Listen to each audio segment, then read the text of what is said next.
মিত্র ভাবে বঞ্চে যেন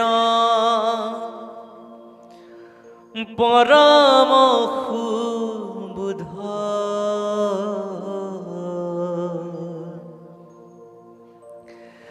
নাহি ক্ষুধা তৃষ্ণা যত একু কাম ক্রোধ হেন বৃন্দা বন মধ্যে পাশে সৃষ্টি করে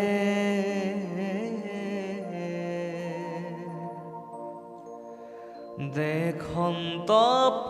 আসন্ত মাত্র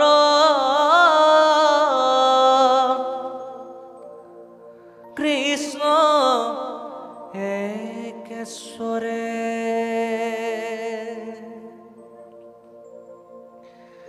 রাম কাহে হিঙ্গা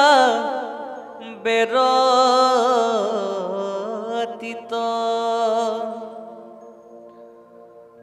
বংশী থৈ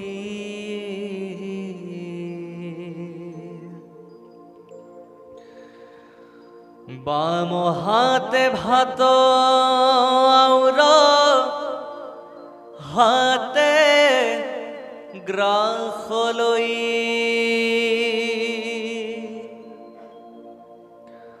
গুৰক্ষত মৰি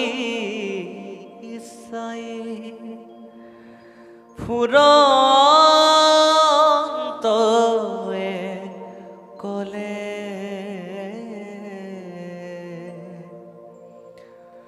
ধৰিলন্ত আউৰ নাত নন্দ শিশু চলে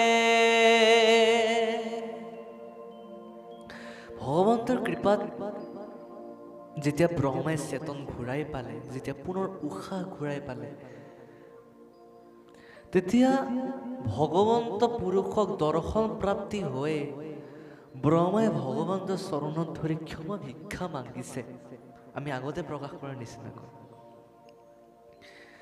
যে তেওঁ ক্ষমা ভিক্ষা মাগি তেওঁক প্ৰকাশ কৰিছে, প্ৰভু মোক ক্ষমা কৰিবা, তোমাক আমি বুজিব নোৱাৰি এনেধৰণৰ পৰীক্ষা কৰিলো।